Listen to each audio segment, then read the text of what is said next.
beberapa hari yang lalu, kalau nggak salah 3 hari yang lalu, ya, itu lagi kepengen-pengennya saya ini pengen makan mie ayam. Nah, jadi saya ajak istri, udah karena jaraknya deket tempat mie ayamnya ini dari rumah, udah naik motor kita. Nah, waktu ini malam ya, ini waktu datengin tempatnya, mie ayamnya tutup. Nah, tempat keduanya juga tutup.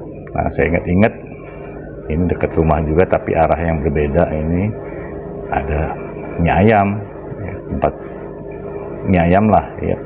Itu biasanya kalau lokasinya ini biasa kami beli sate ayam di situ. Saya pernah lihat. Nah, udah akhirnya saya coba dah mie ayam sini. Nggak tahu rasanya kayak gimana ya, pokoknya kita coba aja dulu. Akhirnya selesai makan mie ayam. Nah, waktu makan mie ayam itu saya lihat ya, perhatikan pedagangnya ini mie ayamnya. Terus juga karena kebetulan di sebelahnya juga ada tempat jual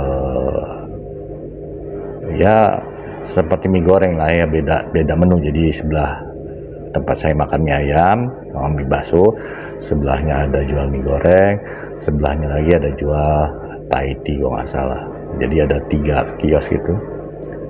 Nah, sudah oke, selesai makan, setelah saya lihat situasi di situ, udah kepikiran juga kayaknya enak juga nih kalau misalnya saya mengenalkan bisnis 3 Reborn gitu. Namun karena malam itu sudah ya istri juga ada panggilan tugas, oke kami kembali dulu. Nah, besoknya saya datengin. Nah, waktu saya datengin untuk buka omongannya apa ya, nah saya duduk di situ, terus saya sempat tanya dulu nih dengan yang dagang Thai tea ini ya. Saya lihat menunya ada durian. Saya tanya, duriannya mana? Enggak pak, ini pakai esen aja. Oh, terus ini kayak gimana cara kita untuk nyobain durian ini? Dibikin Thai tea pak, terus pakai susu ini. Saya bilang kan, iya pak. Waduh, saya ada susu lagi. Memang saya nggak bisa minum susu ya, jeleknya saya di sini. Nah, sudah akhirnya udah bapak minum ini aja pak, minum es teh manis aja. Ah, iyalah, boleh lah. Saya pikir di situ ada jual kopi juga, ternyata nggak ada. Jadi ya udah, saya putuskan minum es teh manis aja. Nah, waktu saya nunggu es teh manis dibuat, di sebelah saya ini ada bapak-bapak lah ya, juga sempat tadi nyeletuk juga, ya pak kalau Thai tea itu pakai susu katanya. Ya udah, saya duduk sebelahnya, terus saya buka omongan, bapak tinggal sini pak? Iya, ini di dalam, di lorong ini. Oh, saya bilang karena di dalam lorong itu ada dulu mantan driver saya waktu kerja di perbankan ya, ini rumah mertuanya di dalam. Saya bilang, kenal nggak dengan Akmal? Oh, kenal, ini dia tinggal di Perumnas kan. Oh ya udah ngobrol-ngobrol kita panjang lebar. Saya tanya di mana kerjanya, dia sebagai PNS ya, guru ya. Saya kenalan, namanya Mas Suhendra ya, biasa dipanggil Hendra sehari-hari kalau di tempat tugasnya, tapi kalau di lingkungan dipanggilnya Oim, nggak tahu hubungannya apa namanya. Nah, dan kita ngobrol-ngobrol, saya tanya juga tugas di mana, dia mengajar di sekolah luar biasa. Nah, dari itu udah panjang obrolan-obrolan. Kemudian saya tanya, terus nanti kalau misalnya Pak Hendra udah pensiun, rencana mau apa nih? Apa belum ada pak, belum ada rencana apa-apa katanya. Nah, udah di sini baru saya masuk omongan. Ya. Setelah tadi ngobrol-ngobrol panjang lebar, dia menceritakan tentang aktivitasnya sebagai guru, mengajar di sekolah luar biasa. Ya. Nah, jadi sudah menceritakan aktivitas beliau, udah itu tadi saya mau masuk omongan. Nanti kalau udah pensiun apa rencananya? Nah, baru saya sampaikan, Pak, bagaimana kalau saya kasih bisnis, tapi bisnisnya Bapak menabung aja. Oh, gimana Pak? Nah, baru di situ saya jelaskan, saya ceritakan tentang program daripada 3 Reborn kayak gimana, apa manfaatnya. Ya, karena kita kan ada 3 manfaat ya, masa yang sekarang, masa akan datang, dan masa yang tidak terduga, itu saya sampaikan. Kemudian saya ceritakan juga bahwa kita simpan uangnya ini dalam produk asuransi Istiqmal, ada manfaatnya juga, begini saya sampaikan. Nah yang asiknya Pak, kalau bisnis ini Bapak nabung ataupun ikut asuransi sini baru bisa dapat penghasilan, saya bilang. Ya udah, saya jelaskan bagaimana program bisnis 3 Reborn itu dikerjakan, mengundang 3 orang. Ya pokoknya saya jelaskan sedetail-detailnya lah. Nah, tertarik, Mas Hendra ini tertarik, kemudian manggil lagi. Nah ini pedagang yang menjual mie goreng, namanya Pak Dede.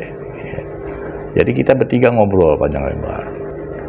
Udah, kita ngobrol-ngobrol, tanya jawab. Saya kasih tahu juga kantornya juga CHR ini deket dengan rumah kita Pak. Saya bilang kan di Jalan Sumpah Pemuda. Jadi kalau Bapak ke Sumpah Pemuda, Bapak lihat aja di situ gedungnya. Ya, ini memang kantornya itu menggunakan 2 ruko. Ya, itu di atas kantornya itu ada pelangnya CHR. Itu kantornya. Nah, jadi saya jelaskan juga perusahaannya dalam milik Salim Group. Nah, mereka nggak tahu Salim Group apa, saya jelaskan lagi. Udah, alhasil antusias mereka ikut. Nah, ini hasil obrolan saya nih dengan Mas Hendra juga Mas Dede. Nah, jadi malam ini saya lagi barusan presentasiin bisnis 3 Reborn dengan Mas Hendra, profesi sebagai guru di SLB, sekolah luar biasa. Juga Mas Dede ini punya usaha jual apa ini? Kuliner. Jadi tadi ngopi-ngopi, ngobrol panjang tentang bisnis 3 Reborn. Ya. Insya Allah Mas Hendra ya dengan Mas Dede ikut di program 3 Reborn. Jadi itu kalau kita pengen menjelaskan ya kita memang harus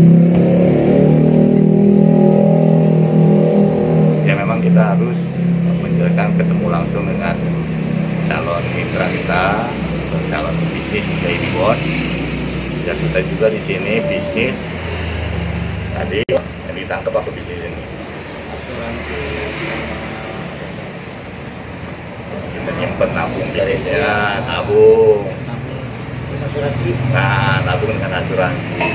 Kira-kira kalau tadi yang ditangkap, ini resikonya bagaimana? Nggak ada risiko. Nah, nggak ada risiko. Ya benar, nggak ada risiko. Nggak ada risiko, terus? Ini ada sebagai kita dengan hari nabung ini kita bisa diuntungkan lah. Diuntungkan kan? Ya. Nah, jadi selain tadi kita membayar premi atau kontribusi setiap bulan, kita dapat proteksi asuransinya, juga bisa dapat penghasilan kalau tadi jalankan bisnis. Ya. Nah, jadi ada yang mau ditanya lagi nggak nih di 3 Reborn nih?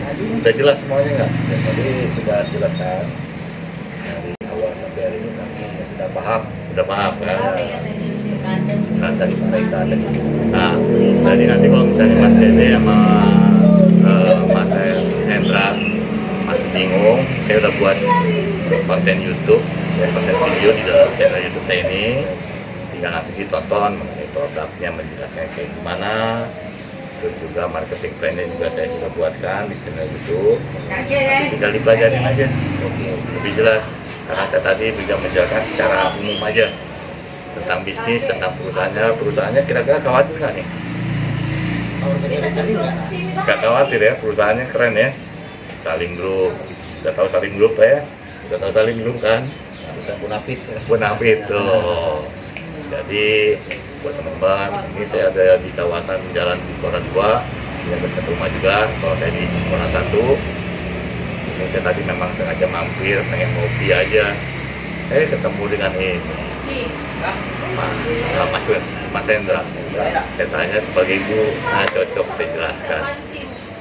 Oke, jadi itu ya, semoga kalau nanti ikut di program ini bisa dapat manfaatnya, juga kita bisa ngebantu mereka-mereka yang membutuhkan pekerjaan, ya pengangguran kita usahakan, ya pengangguran. Nah, sampai juga ke istri, ngomongin udah punya bisnis, baru lagi nih bisnis kuliner tetap, ngajar tetap, tapi punya penghasilan di Jaya Ribon.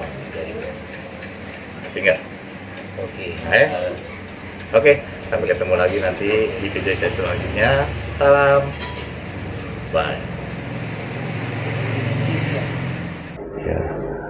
Ya, kita nggak tahu nanti apakah mereka ikut bergabung atau tidaknya di program 3 Ribon ini. Ya saya sudah sampaikan. Nah, jadi kalau sudah saya sampaikan begini, ya keputusan kan ada di mereka. Saya sendiri nggak perlu mikirkan lagi, ya dia mau bergabung, Mas Endra mau gabung, ataupun Mas Dede mau gabung, ya kembali lagi kepada mereka. Karena kita sudah menjelaskan, ya. Tapi insya Allah nanti saya ingatkan lagi. Nah, jadi begitu aja sih cara kita prospek. Jadi kita gali dulu, bukan menggali ya, kita tahu dulu nih siapa personal orang yang ingin kita ajak ya. Istilahnya kalau kita nih di perbankan itu namanya KYC ya, know your customer ya. KYC itu selalu kita lakukan ya, karena dari situ kita bisa mendapatkan informasi dasarnya dulu tentang orang yang ingin kita ajak ataupun ingin kita prospek. Nah, setelah beliau menceritakan ya sudah.